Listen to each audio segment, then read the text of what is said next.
امریکہ نے کابل کے جو سفارت خانہ ہے اپنا اس کو بند کر کے ریکارڈ جلانا شروع کر دیا ہے، اور اطلاعات یہ ہیں کہ ان بلڈنگز کو سفارت خانے کی جلانا شروع کر دیا ہے جس کے اندر امپارٹنٹ اور اہم جو کاغذات موجود تھے، جس کا خطرہ یہ تھا کہ اگر یہ جو سفارت خانہ طالبانوں کے ہاتھ میں کل کو تو لگے گا ہی لگے گا، تو یہ جو کاغذات ہیں، یہ ڈاکومنٹس ہیں، یہ طالبانوں کے ہاتھ نہ لگ جائیں۔ دوسرے نمبر پر بات یہ ہے کہ اشرف غنی کے حوالے سے جو بات چیت آ رہی ہے پینٹاگان سے، تو آج اینتونی بلنکن نے ٹیلی فون کیا ہے اشرف غنی کو اور سیکورٹی صورتحال کے اوپر بات چیت کری ہے۔ اگر ہم بات کریں افغانستان کے دارالحکومت کابل کی، تو اس کے بالکل قریب پہنچ چکے ہیں طالبان، اور صدارتی محل کی جانب سے ایک بیان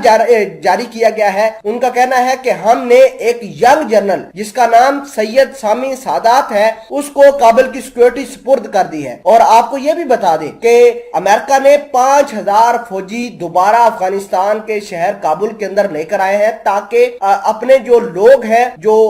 امریکہ کے ہیں، دیگر ممالک کے ہیں، ان کو ایئر لفٹ کر کے لے جائیں۔ ساتھ ساتھ انہوں نے طالبانوں سے ریکویسٹ بھی کی ہے، طالبانوں کے سامنے گڑ گڑائے بھی ہے کہ ہمارے عملے کے افراد کو کچھ نہ کہنا۔ ساتھ آپ کو یہ بھی بتا دیں کہ پاکستان کو بھی کہہ رہے ہیں کہ طالبانوں کے ساتھ بات چیت کریں کہ ہم اپنے فوجی لے کر آ رہے ہیں، صرف جنگ کرنے کے لیے نہیں بلکہ اپنے جو ہے لوگوں کو ایئر لفٹ کرنے کے لیے لے کر آ رہے ہیں۔ تو آپ کو یہ بھی بتا دیں کہ افغانستان کے جو سفارت خانے ہیں اب وہ جلنا شروع ہو گئے ہیں، وہاں پر جتنے بھی ڈاکومنٹس تھے وہ جلنا شروع ہو گئے ہیں۔ معاملات کیا ہیں ایک ایک چیز کر کے آپ کو سمجھائیں گے۔ چھوٹی سی گزارش ہے کہ آپ ہمارا یوٹیوب چینل حسنات ٹی وی کو سبسکرائب کر لیں، گھنٹی کے نشان کو دبا لیں تاکہ لیٹسٹ نیوز آپ تک پر وقت پہنچتی رہے۔ دیکھیے کہ طالبانوں نے ایک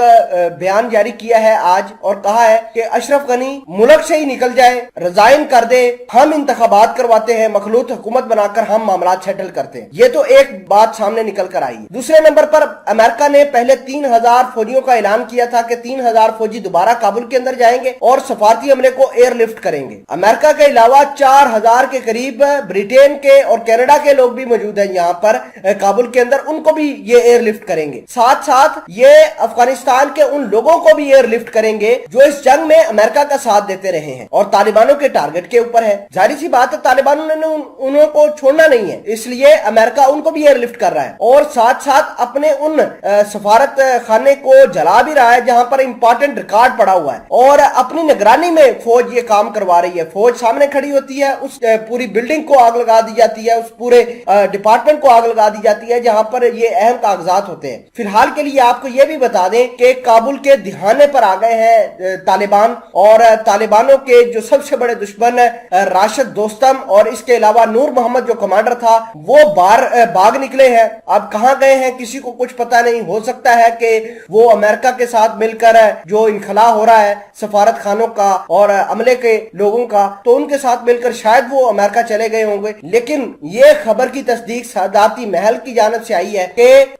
محمد ارشد دوستم جو ہے وہ اور نور محمد جو کمانڈر تھے، جنرل تھے، وہ بھاگ گئے ہیں۔ آپ کو یہ بھی بتا دیں کہ اب کابل کی سیکورٹی ایک ینگ جنرل جس کا نام محمد سمی سادات ہے اس کے سپرد کر دی ہے کہ آپ نے یہ سیکورٹی دیکھنی ہے۔ لیکن سوال وہی ہے کہ اتنے وارلارڈ، اتنے بڑے لوگ افغانستان کو بچا نہیں پائے گا، یہ جنرل کیا بچا پائے گا؟ لیکن طالبانوں کے ہاتھ میں اب جو ہے وہ کابل آئے گا ہی آئے گا، آج نہیں، کل نہیں، 2 دن بعد، ہفتے بعد ضرور کابل ان کے ہاتھ لگ جائے گا۔